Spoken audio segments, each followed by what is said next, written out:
You see it? Okay. Okay. Yes, ma'am. Yes, ma'am. Talk to you soon. All right.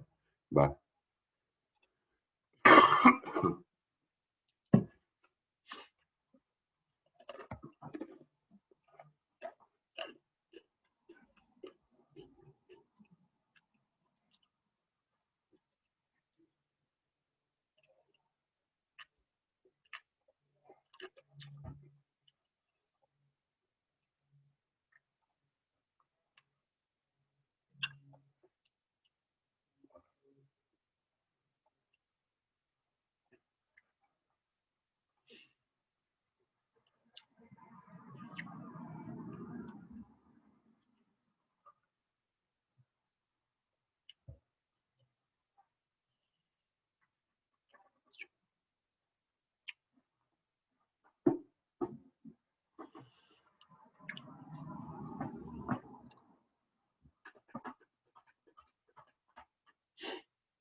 Hello.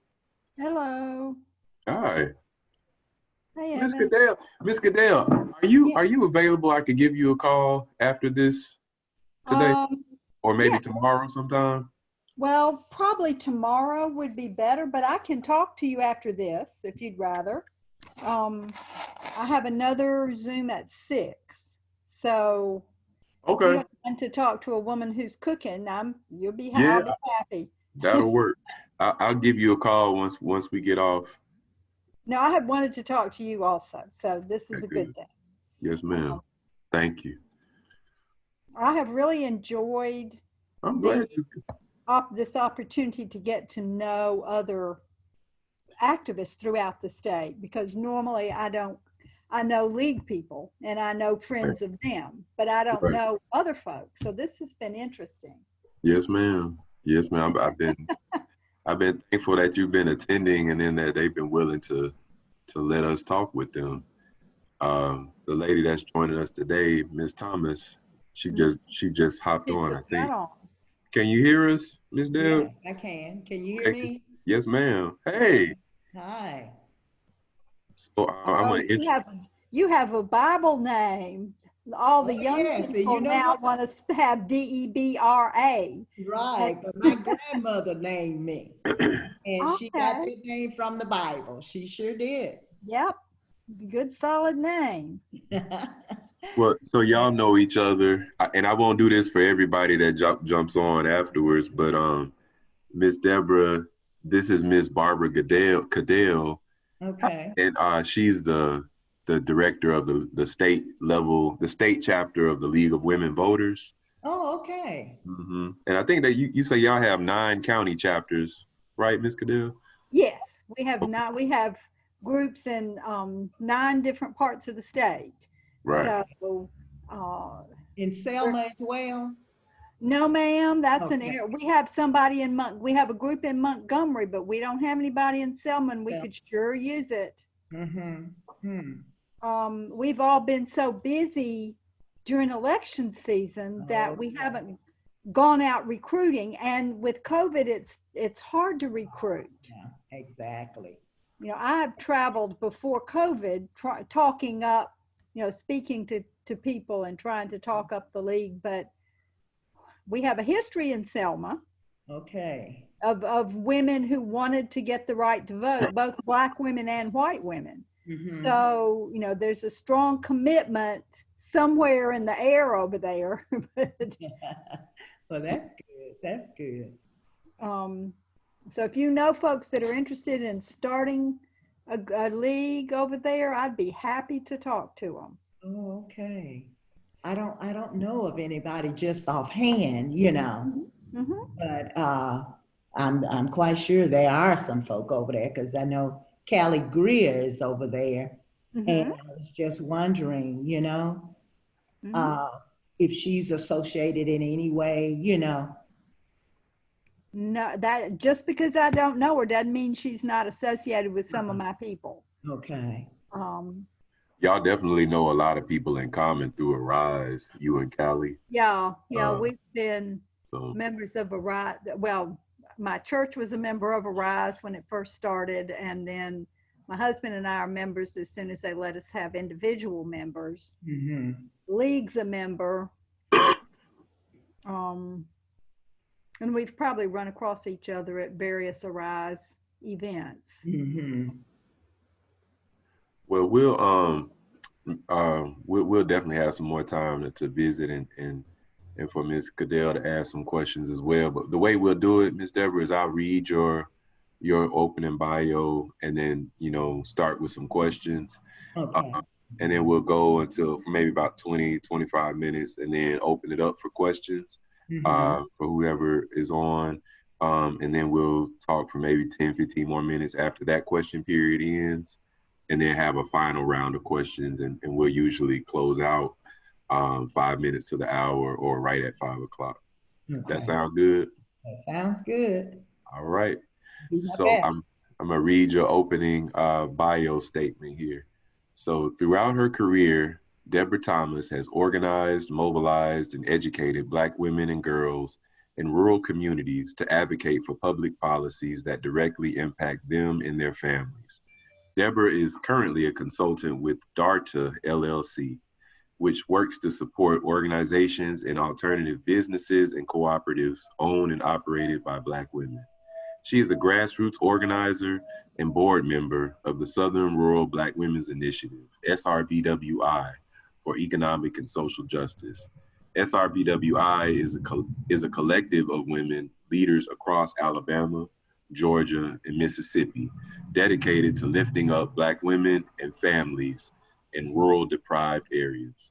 So, Ms. Deborah, thank you very much for talking with us today. And then I record our conversations so that I can eventually we'll get to the point where I can create smaller clips to share with folks who couldn't be on right now. But if you don't want me to record, I can certainly pause it. Is it okay to record? It's okay to record. Okay. Mhm. So just starting off with you and your life, where are you from originally, and when would you say your work started? Well, I'm originally from Birmingham and here in the state of Alabama. My work started in 1978. I was a substitute teacher with the city of Birmingham. And I did that from 1978 to 1982. And then in 1982 is when I applied to become a child care teacher. So that was a big spectrum from maybe high school, because as a substitute teacher, you know, you don't ever know what school you're going to, but you know, you just sign up and you're sent to various schools, whether it's high school, middle school, or elementary school. So, and that was throughout the city of Birmingham. Yes. And what was the name of the child care center that you were the director of for a period of time? I was the director of it was called Child Nurturing Center at that time. And now it is still in operation, but it's the Child Nurturing and Development Center. And it's still in the same location over on a Porter Madrid Boulevard in the old Eastlake Kindergarten School. At And one point, we were licensed for like 189 children, even though we didn't have that many children, but we did have up to 100 plus children at one time. But you know, things have changed over the years with licensing and that kind of thing. So, right. Yeah. And how long were you well, how long had you worked there before you became the director? I immediately was the director at that time. Oh, okay. Prior to that, I used to work for a child care program that was right off of First Avenue North, and I was a teacher there. And from there became that director. And then there were two programs that I directed. And then from there, I directed just the one program. So it was a number of years, you Right. know, that I from 82 up until 89 is when I was a teacher and then going transition into becoming the directors. Wow. So Mhm. you left the child care program around 89 to, Uh, I left the child care program around 89 and then in no, I think I was still there. I may have become the director in 89. okay. And then in 99 is when I left the child care program altogether. Okay. Yeah. Okay. So you really had Over over about 15 years of yeah, yeah. experience. Yes, absolutely. What were some of the things that you love the most about working in childcare over the course of that 15 years? Well, one of the things is that children are like little sponges. They either gonna do what you do, say what you say, and they are learners. So they absorb very much what you do and say, and you'd be surprised what children will learn and can learn. And they are very smart. And so, teaching and lesson plans and all of those things really was a big plus. And then plus we would do programming, parents would get involved because you can't do anything in a child care program without having your parents involved in that process because they are a child's first teacher, but at the same time child care providers, child care teachers are providing other learning opportunities for children to get them ready for kindergarten and first grade. And you were able to leave your work as a child care director and then spend some time working with the Federation of Child Care Centers of Alabama, Focal. And that's where you and I met. You took me under your wing and made me straighten up and act and fly right if I was going to be going to talk to your people. And so could you say a little bit about what it was like transitioning from being on the childcare side to now you're organizing childcare workers and you're doing trainings what was that transition like for you? That transition was there was a little challenge a little bit because of the fact that I had become a board member of Focal and was on their board for a little while and then learned about the position that came open and I applied. But the challenge was I really didn't consider myself an organizer. And so I knew about lesson plans. I knew about, teaching children. Children can learn at early ages, the stages of development and that kind of thing. But going out there talking about organizing childcare providers, I didn't have a clue because I was a childcare provider myself. But I had gone to a training that Focal had, which was in Selma at a church there where Focal actually got started. And when I got a chance to hear some of the trainings and the things that were going on, I was like, wow, I never heard that before. And I was in the childcare arena. But most of the time, we're so busy worried about minimum standards and day-to-day operations, you don't think about those other things and what an asset you could be to the childcare industry, at that time.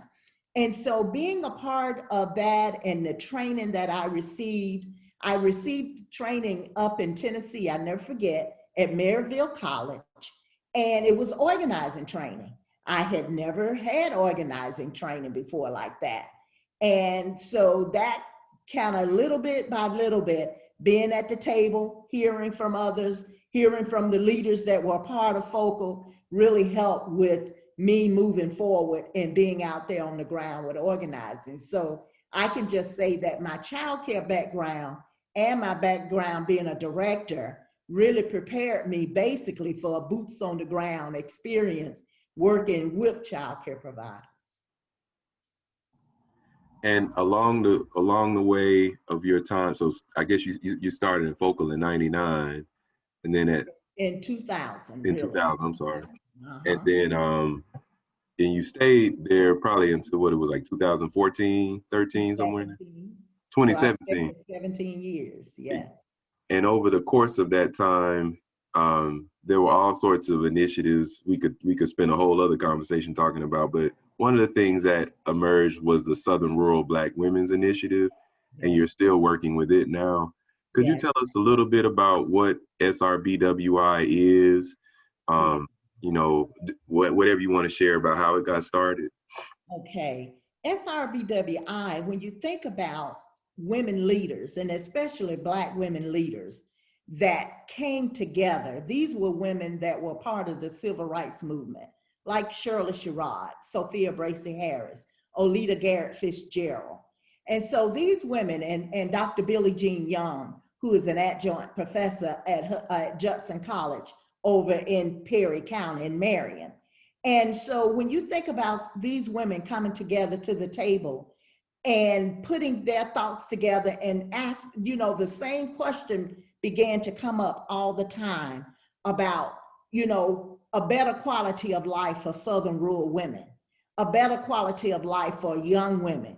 And then they began to say a better quality of life for Southern rural Black women because of the fact of where they live, because of the fact of, not having all access to various things that were needed, just a basic right when you think about human right issues and that kind of thing. And so being a part of that and the way that it came about was just phenomenal. And that group of women met at the Ford Foundation back in 2000, I think it was. And when they went to Ford, they talked about and discussed those things that were happening in those rural communities and what women said that they wanted to do. And so with that, they came back, started organizing in those rural communities, bringing those women on board, bringing young women on board.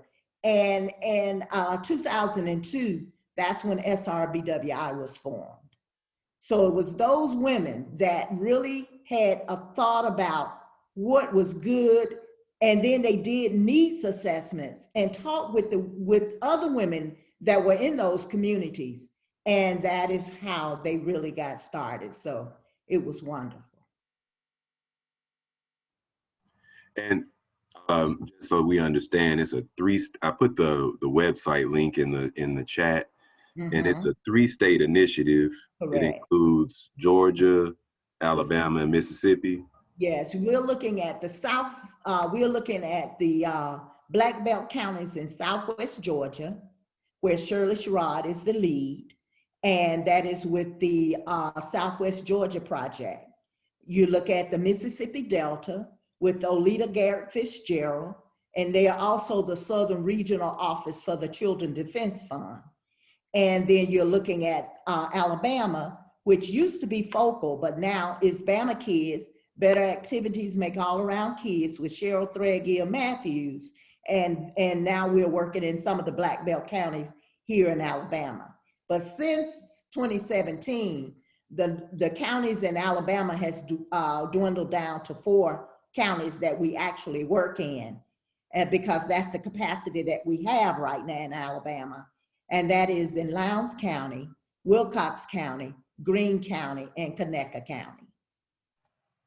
And what are some of the initiatives that SRBWI is spearheading and prioritizing, both as a 3-state alliance and then also in the state of Alabama specifically? Okay, as a regional initiative, SRBWI has a young women's program. As a matter of fact, the program just turned 15 years old back in June, and is named after the first Black mayor in the state of Mississippi, Unita Blackwell, who was from Myersville, Mississippi. She has passed away, but there's a young women's component where young women come together and learn about the various initiatives, public policy, just various things that young women have experienced on their level, and the things that are happening today. And young women are really encouraged and going forward. A young lady that is heading up that program in Mississippi, Amanda Furge, was talking about the rates of young women graduating high school and going on to college and graduating college. And she was saying that these are not just ordinary, these are just ordinary young women. It's not like they're on a spectrum where we pick and choose, but we look at those things whereby we look at other women and groups in these communities and ask them to help us, you know, to really look at young women that they feel that would benefit from the program. And so when you start looking at that and the training that they get, because they spent a week, even though they couldn't do it this year, they did it virtually. But normally there's a week at Tougaloo College, and there are just some learnings and information that these young women receive that we get feedback from them where I've never been a part of that. Some had never been out of their communities. You know, some have never been on a college campus. So they get a chance to stay in dormitories, learn what college life is about, and then proceed from there with the learnings of public policy and other things that they take on. And then they come back and work in their local communities, the things that they've learned, and continue to move forward. It's crazy to think that I think the first Young Women's Institute would have started around 2006, 2007. 2005. 2005. Wow. Yes. So some of those first participants, they were 15, 16 then, and are close to 30. Yeah. You Wow. take this young lady in Camden, Alabama, in Wilcox County, Right. and how she talked about how she came up through the Young Women's Leadership Institute. And so now she's one of the young women mentors for the program. And so, you know, and she's in the state of Alabama. So we're really excited about that because she knows and have been a part of that Young Women's Leadership Institute and how important it is to be a part of, you know, to help with their growth and development and moving forward in leadership positions. Yes, ma'am. And y'all were also involved with helping small business owners and really trying to organize cooperatives or small business. I know Miss Lattimore used to help with that, and y'all had consultants from other areas. You want to say a little bit about the small business component? Yes, that was part of our asset development projects.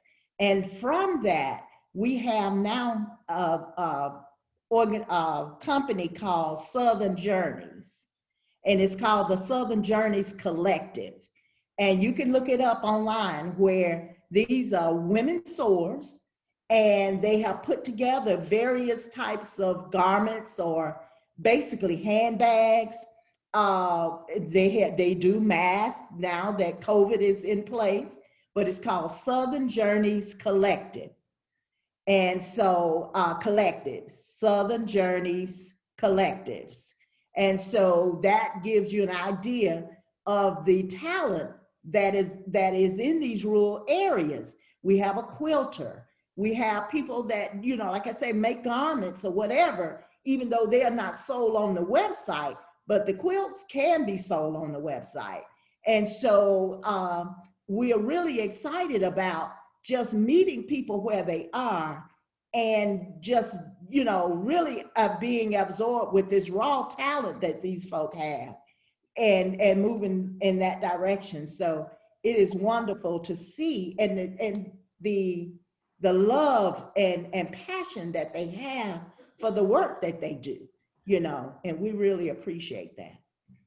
And so are they set up to where if some of the nonprofit organizations or different folks that might end up listening to this, if they were doing a conference and they needed somebody to make 200 canvas bags or however many t-shirts, right. Exactly. Are they set up, they can take on those type of orders? They can, if given enough time and put it into perspective, yes, they most certainly can. All right.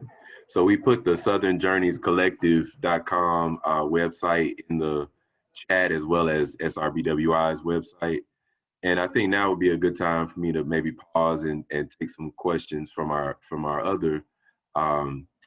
our other folks that are here with us today. Uh, Ms. Cadell, Ms. Alexander, did either of one of y'all want to ask some questions now? No pressure. You can certainly ask them later, but just wanted to pause if you did. I don't have very many questions. I was busy shopping. 'Cause I'm a big fan of handmade Oh, wonderful. things. Right. So I'm all in favor of young women. It's really hard in a rural area to make a living, no matter who you are. Right. But I think young African American women have a particularly difficult time of it, because many times they lack transportation and other things to get to a job, if there was a job to be had. And then if they have children, there's childcare that you have to consider. So we want people to go to work, but we don't make it easy to go. Right. So true.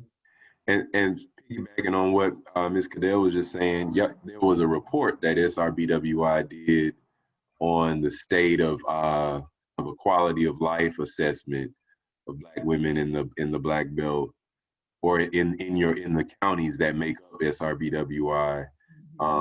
That was a really strong report. I want to make sure, is that on the SRBWI website, Ms. Deborah? Unequal Lives. Unequal Lives, yes, ma'am. Yes, Let it me is. see if I can I'm gonna find the link to that to put it in the chat as well, in case people want to read it. And while I look for that, what are when you think about your work with them since they pretty much started, what are some of the things you feel, what have been some of your proudest moments working with SRBWI? One of the things that I'm really most proud of, all of the things we do, but one of the things is we used to do a Southern Rural Black Women's Hall of Fame. And so we kind of put a halt on it a little bit because, it takes funds in order to continue to move forward with that. And also, trying to find the right level playing field when you're looking at a Southern Rural Black Women's Hall of Fame, because you're looking at displays and that kind of thing. And so, but that has been just phenomenal. We are talking about just ordinary Black women that have been instrumental in their communities during the civil rights movement and their contribution to their community during the civil rights time frame. And you take, for instance, like Miss Gwen Patton, in the work that she did, even with SNCC and down in Lowndes County and various things. And then you talk about a lady by the name of Miss Lorena Sutton, who lived in Selma, who actually was the one that did the formula for DHR's sliding fee scale, with the subsidy program. And so, when you have those kind of women that are, strong leaders in that community, and you'll never read about them in a history book, but, that was a way to bring their work and the contributions that they made to their community so that young people will know the contributions that they made, because we know about Rosa Parks and we know about others.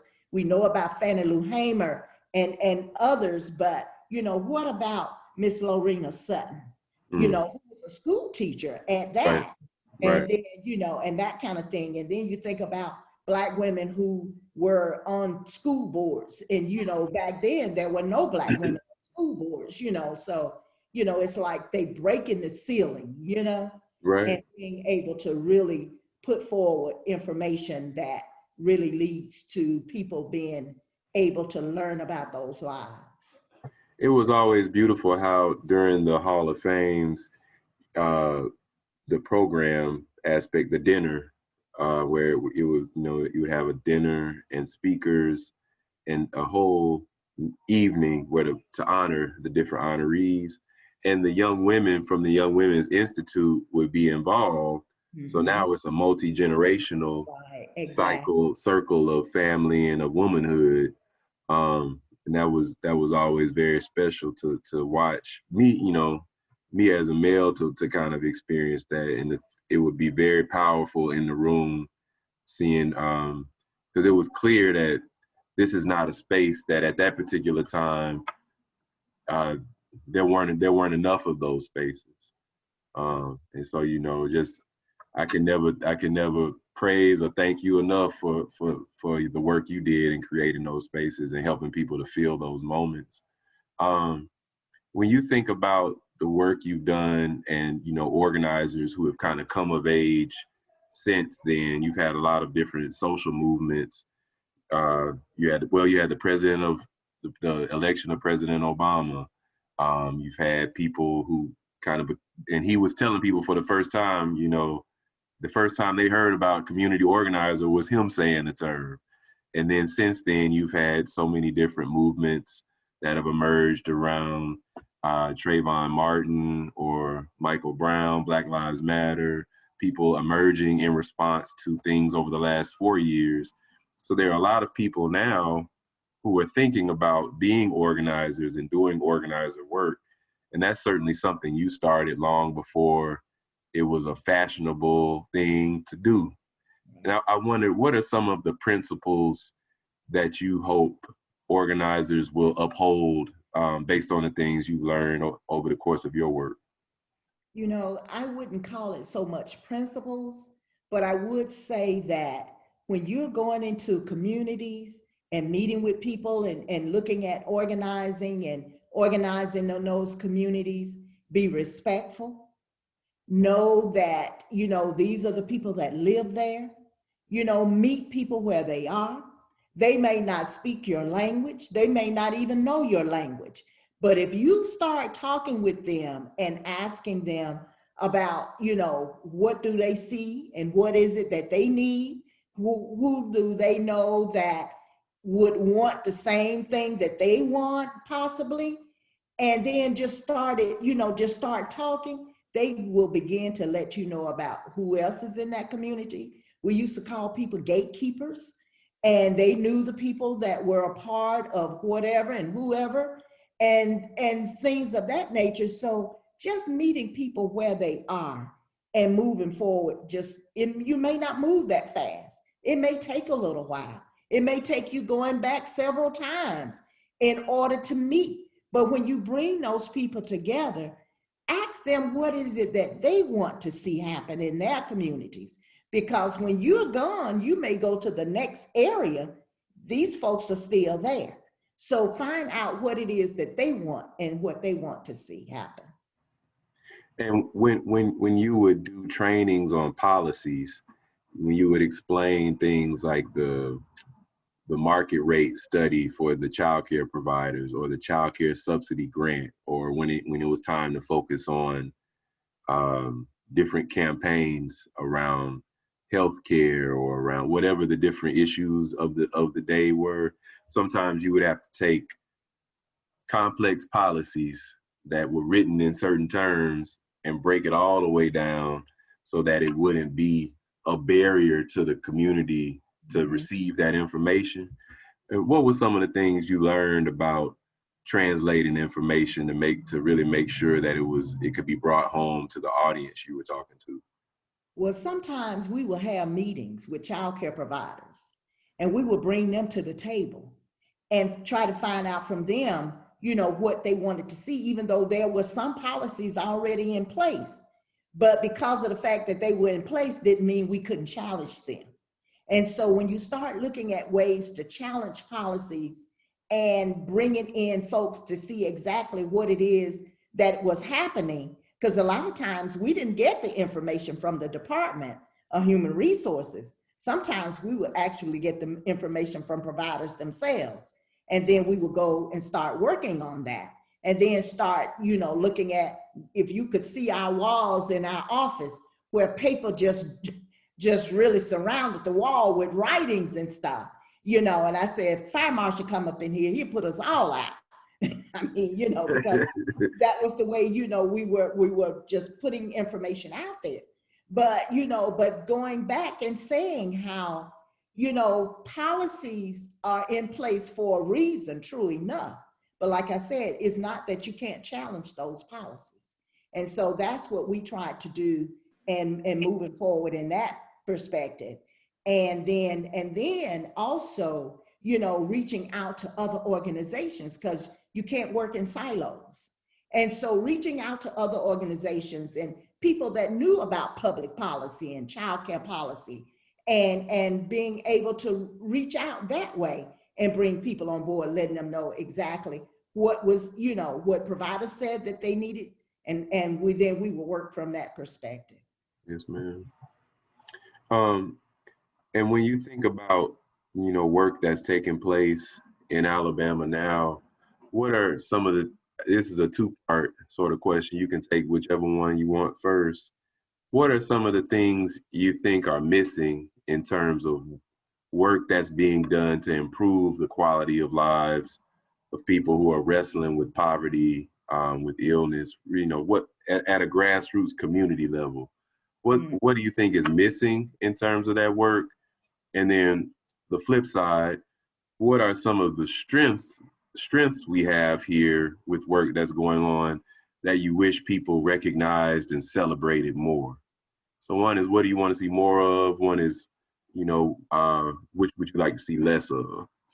I kind of think maybe groups coming together for a common good, for a common cause, even though you might still have something else that might be on your agenda, but maybe trying to figure out a way that you can come together as a collective or a collaborative to kind of work on these various things or various causes in order to be strength in numbers. And, it's kind of, I wouldn't say difficult, but if you come together and talk that thing out, lay out some ground rules for yourself, how you're going to be together, and then moving forward as to how you're going to work together as a collaborative group. Because like I said, there's strength in numbers. And so when you're going to the lawmakers, I'll never forget the time that Sophia and I had gone over to the legislature about some funding for childcare. One of the representatives looked at us and said, okay, I know you, and I know what Focal does, but where are the people that you represent? And so without that, it was like, I looked at Sophia, she looked at me, I said, did she just spank us and send us home? And so, it was like, that was an eye-opening for me, because of the fact that if you're talking about working together in order to be able to move forward in a way as a group, then we all have to be able to come to that table and talk about those things and come to a collective agreement, how we're going to be together and how we're going to move forward in those initiatives. Thank you. Watching you over the years has been a source of inspiration, because I've seen you deal with things.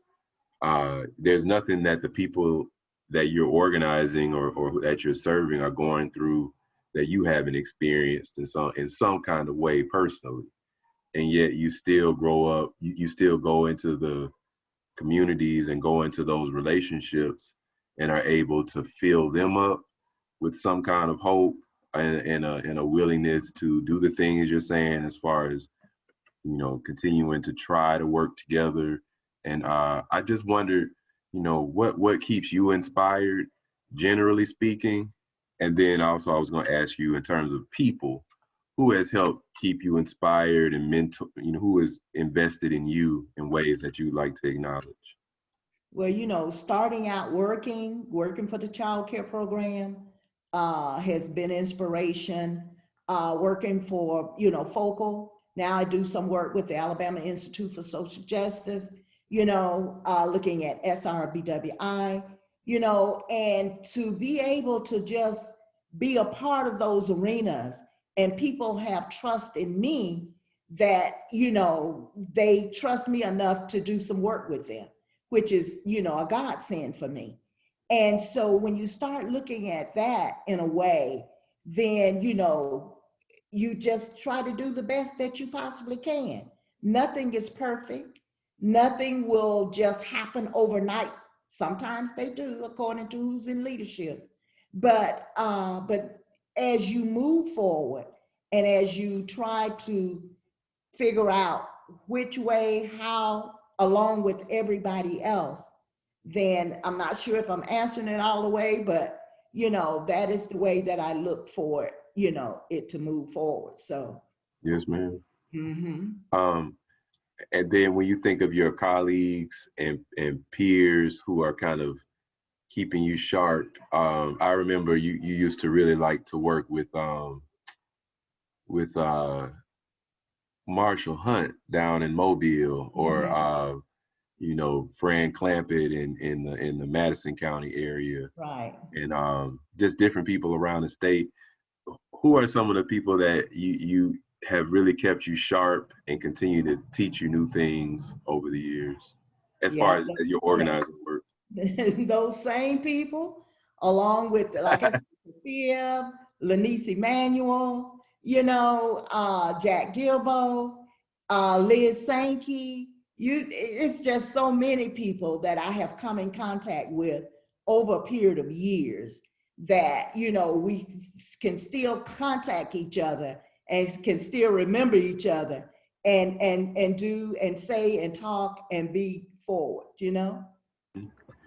And as far as some of the younger people that you've come across, you know, within more recent years, who are doing the work in a way that you're happy to see, and who are some of those folks that are inspiring you by their work now? There's a young lady by the name of Natalie Magruder, a young lady by the name of Natalie Collier. Uh, it's just so many. Samantha Gomez. And you, even though she's not that young, but I'm really fond of her. And that's Eleanor Bell, who used to be the former mayor of the town of Hayneville. And, you know, just being able to connect with these folk and the work that they are doing and to see them moving forward, it is really, really, you know, exciting.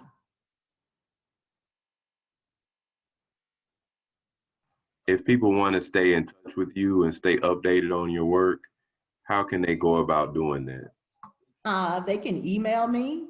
My first name, Deborah, all lowercase, Deborah, A as in Apple, THOM at yahoo.com.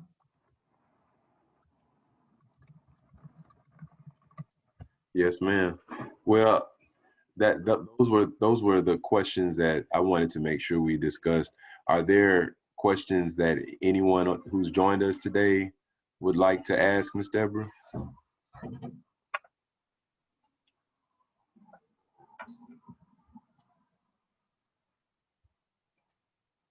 Well, I have a very selfish question.